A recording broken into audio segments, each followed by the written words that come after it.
Back to back test और संपना test on regenerating, और regenerating test कह सकते हैं ट्रांसफार्मर पर करते हैं। तो ये रीजनरेटिव टेस्ट है बैक टू बैक टेस्ट, या two identical single phase transformer का बैक टू बैक टेस्ट और संपना टेस्ट किया गया है, उसका डायग्राम दिखाया गया है। तो ये क्यों करते हैं हम देखते हैं।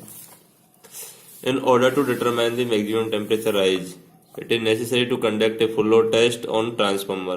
For small transformer, full load test is conventionally possible, but for large transformer, full load test is very difficult. A suitable load to absorb full load power of large transformer may not be easily available. It will also be very expensive as large amount of energy will be wasted in the load during the test. Large transformer can be tested for determine the maximum temperature rise by back to back trans test.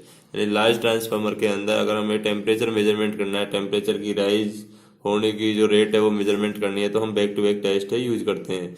This test is also called as regenerative test और Sumpner test. The back to back test on single phase transformer require two identical transformer. इसके अंदर दो identical transformer की जरूरत होगी हमें, जो figure में दिखाया गया है। ये दो आइडेंटिकल ट्रांसफार्मर हो जाएंगे TR1 और TR2। The primary winding of two transformer are connected in parallel and supplied at rated voltage. ये दोनों प्राइमरी वाइंडिंग है पैरेलल कनेक्ट की गई हैं और सप्लाई की गई है रेटेड वोल्टेज पर, supplied at rated voltage and rated frequency. Rated voltage rated frequency पर ही सप्लाई की गई है। A voltmeter and a ammeter a wattmeter are connected to input side. Voltmeter parallel में कनेक्ट कर दिया दोनों के, दोनों को वोल्टेज मेजरमेंट करने के लिए, ये मीटर करंट मेजरमेंट करने के लिए और ये पावर मेजरमेंट करने के लिए वाट मीटर लगा दिया हमने। फिर the secondaries are connected in series. Secondaries हैं वो डायरेक्ट सीरीज में कनेक्ट कर दिए हैं with their polarity in phase opposition. Phase opposition उनकी पोलरिटी है, उसके फेज अपोजिशन में कनेक्ट कर दिए, which can be checked by voltmeter V2। ये फेज अपोजिशन है वोल्टमीटर द्वारा चेक कर लिया जाता है। The range of this voltmeter should be double the rated voltage of either transformer secondary। जो रेंज है वोल्टमीटर की वो इन दोनों की रेटिंग है उससे ज़्यादा होनी चाहिए। In order to check that the secondary are connected in series opposition, any two terminal B and C, कोई भी दो टर्मिनल ले लेंगे, are joined together and the voltage is measured between the remaining terminal A and D। दो terminal है joint कर दिए और दो टर्मिनल के बीच में हम वोल्टेज मेजर करते हैं। If the voltmeter V2 read 0, the two secondaries are in series opposition and terminal A and D are use for test. तो यहाँ पर अगर वोल्टमीटर के अंदर रीडिंग 0 आती है तो इसका मतलब है दोनों सीरीज और अपोजिशन के अंदर कनेक्टेड है। If the voltmeter read a value approximate equal to twice the rated voltage, rated secondary voltage in either transformer, then the secondaries are acting in the same direction, then terminal A and C are joined and terminal B and D are used for test। इस तरीके से testing की जाएगी वहाँ पर। if the primary circuit is now closed, the total voltage across the two secondaries in series will be 0, there will be no current in secondary winding, the transformer will behave if their secondary winding are open circuited। तो यहाँ पर no current flow होगी secondary winding के अंदर, और यहाँ पर transformer behave करेगा as if there is secondary winding are open winding. Hence the reading of voltmeter W1 gives the iron losses of both the transformer. इसकी वजह से जो रीडिंग है वोल्टमीटर की W1 की वो आयरन लॉसेज देगी बोथ ट्रांसफार्मर के लिए। तो ये W1 है, आयरन लॉसेज की वैल्यू कैलकुलेट करने के लिए यूज की जाएगी, क्योंकि जैसे ही हम अप्लाई करते हैं दोनों ट्रांसफार्मर के अंदर रेटेड वोल्टेज, लेकिन अगर सेकेंडरी पर कोई आउटपुट नहीं आता है तो इसका मतलब ये है सेकेंडरी ओपन सर्किट की तरह बिहेव करती है और ये ओनली आयरन लॉसेज है मेजरमेंट करने का काम आएगा। A small voltage injected in secondary circuit by regulating transformer TR excited by the main supply. The magnitude of the injected voltage is adjusted till the ammeter A2 read full load secondary current. एक small voltage है हम secondary circuit के अंदर, regulating transformer, ये regulating transformer है, इसकी मदद से हम स्मॉल वोल्टेज है यहाँ पर सेकेंडरी पर अप्लाई करते हैं स्विच के थ्रू, जिससे ये वोल्टेज तब तक अप्लाई करते हैं तब तक A2 है वो फुल लोड करंट है वो मेजर नहीं कर ले। तो इसके अकॉर्डिंग हम अप्लाई करते हैं। A2 read full load secondary current, the secondary current produce full load current to flow through the primary winding. तो ये सेकेंडरी करंट है, produce full load current to flow through the primary winding. This current will follow a circulatory path through the main bus bar as shown dotted। तो यहाँ पर main bus बार के अंदर ये circulatory path है वो show करेगी यहाँ पर। तो यहाँ पर सर्कुलेटरी पाथ है ये शो करेगी यहाँ पर, इस तरीके से सर्कुलेटरी पाथ शो करेगी। जैसे करंट है वो यहाँ से आएगी, यहाँ से आएगी तो इस तरीके से जाएगी, फिर इस तरीके से सर्कुलेटरी पाथ है वो शो करेगी। तो ये किसकी वजह से होगा,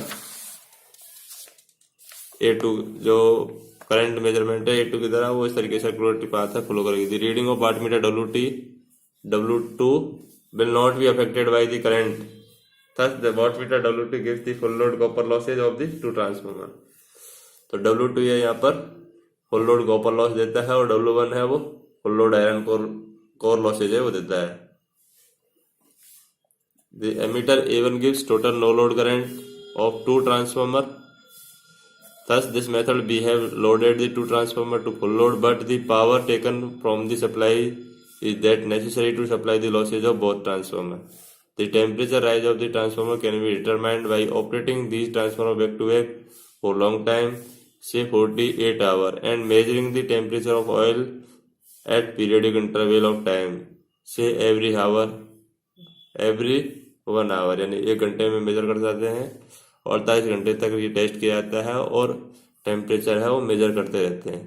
तो इस तरीके से ये हम back to back original test है वो ट्रांसफार्मर के अंदर यूज करते हैं। Per unit transformer value, per unit के अंदर ट्रांसफार्मर की वैल्यू है किस तरीके से जाती है। टू वाइंडिंग ट्रांसफार्मर है 3 essential rating, rated primary voltage, rated secondary voltage और rated volt ampere.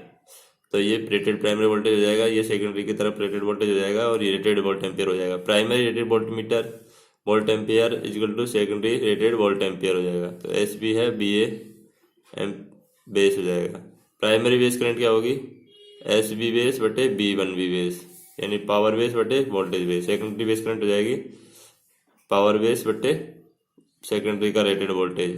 Primary base impedance हो जाएगी प्राइमरी की तरफ रेटेड वोल्टेज बटे प्राइमरी की तरफ base current. Secondary base impedance हो जाएगी सेकेंडरी की तरफ बेस वोल्टेज बटे सेकेंडरी की तरफ base current. Relation between base quantities, Y convention जैसे B1V और B2V है वो ए आ जाता है, मान लो ये रिलेशन दे देते हैं हम। तो I1V और I2V है उसको दे देंगे हम रिलेशन 1/A। तो Z1V बटे Z2V हम निकालना हो तो A हो जाएगा, यानी B1V बटे I1V Z1 होता है और B2V बटे I2V है वो A होता है। तो 1/A और हम वापस 1/A करते हैं तो उसके अकॉर्डिंग है A इंटू A हो जाएगा। तो Z1V बटे Z2V है वो A स्क्वायर हो जाएगा। तो Z1V की वैल्यू हो जाएगी A स्क्वायर Z2V। इसी तरीके से हम Z1E है वो फाइंड कर सकते हैं, यानी सेकेंडरी की साइड। तो A स्क्वायर Z2E हो जाएगा।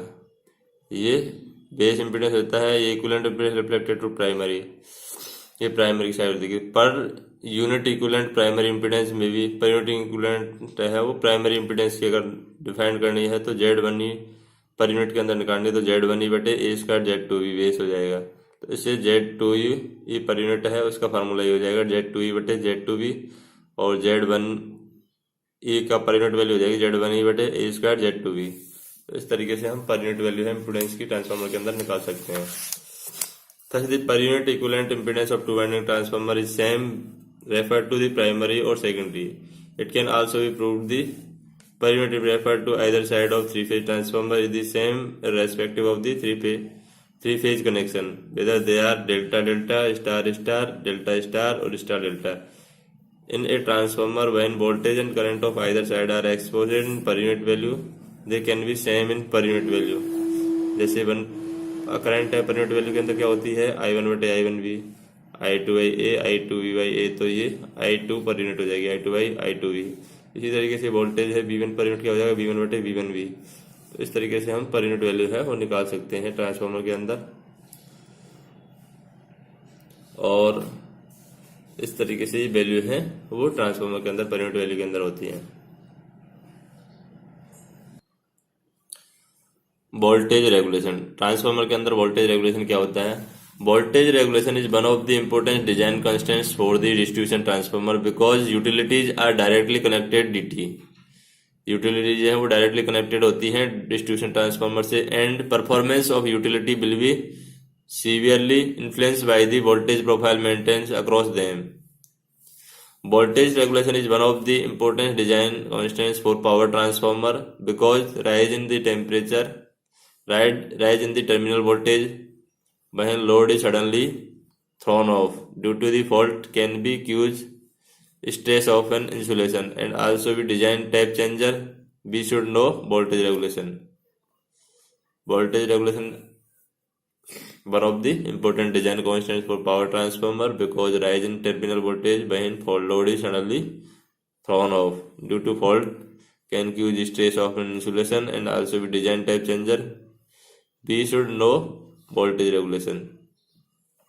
Voltage regulation for distribution transformer is defined as magnitude of drop in terminal voltage from the no load to specified load at given power factor expressed as percentage of rated voltage. Voltage regulation of power transformer is defined as magnitude on rise in terminal voltage from full load at given power factor to no load expressed as percentage of rated value. ये power transformer के अंदर इस तरीके से voltage regulation है वो represent करते हैं और ये डिस्ट्रीब्यूशन ट्रांसफार्मर के अंदर वोल्टेज रेगुलेशन इस तरीके से रिप्रेजेंट करते हैं. यहाँ पर जो magnitude of terminal voltage from no load to specified load, यहाँ पर magnitude of rise of terminal voltage from full load to no load, और ये सारी परसेंटेज है रेटेड वोल्टेज के अंदर दी जाती है. तो इस तरीके से वोल्टेज रेगुलेशन यहाँ पर फाइंड करते हैं. नेक्स्ट पॉइंट देखें वोल्टेज रेगुलेशन से related. Due to less diversity factor load variation will be high in distribution transformer. Less diversity factor की वजह से लोड वेरिएशन है और डिस्ट्रीब्यूशन ट्रांसफार्मर के अंदर हाई होता है. Due to high diversity factor potential transformer या power transformer almost operated full load, हमेशा पावर ट्रांसफार्मर है वो फुल लोड पर ऑपरेट होता है due to high diversity factor. Due to highest diversity factor for alternator always operated full load. Highest diversity factor होने की वजह से अल्टरनेटर हमेशा फुल लोड पर ऑपरेट होता है. वोल्टेज रेगुलेशन क्या होता है? No load voltage minus B load बटे रेटेड वोल्टेज इंटू 100%. जैसे हम वोल्टेज रेगुलेशन को समझे, जैसे 10 kVA का हमें ट्रांसफार्मर दे रखा है, इसकी वोल्टेज रेटिंग दे रखी है 250 से 2500 वोल्ट. ये नेम प्लेट पर डिटेल से दे रखी है. तो ये नो लोड वोल्टेज होते हैं. नेम प्लेट पर जो रेटेड कंडीशन वोल्टेज की होती है वो नो लोड रेटेड कंडीशन होती है. तो B no load minus B full load बटे बी फुल लोड इंटू 100 से हम वोल्टेज रेगुलेशन निकाल लेंगे.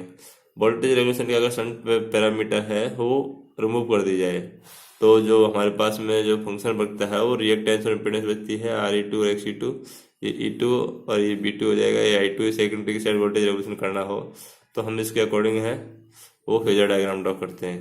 फेजर डायग्राम में ये B2 हो जाएगा. B2 से Phi2 है वो लैग कर रहा है तो B2 से Phi2 लैग कराएगा. I2 RE2 है, इससे I2 XE2 है, उससे हमें आएगा I2 ZE2. तो ये वैल्यू हो जाएगी E2. तो ये सेकेंडरी के अंदर फेजर डायग्राम से लैगिंग पावर फैक्टर के अंदर दिखाया गया है. और ये सेक्शन है, इसको आगे बढ़ा के हमने इसको इस तरीके से इंटरकनेक्ट कर दिया है. तो अगर E2 का मैग्नीट्यूड निकालना हो तो ET का मैग्नीट्यूड क्या होगा? E2 का मैग्नीट्यूड है, यहाँ से निकाल सकते हैं हम OC² प्लस CD². अब हमें OC की वैल्यू पता है. क्या है OC की वैल्यू? OC की वैल्यू पता है, वो है OA plus AB plus FG.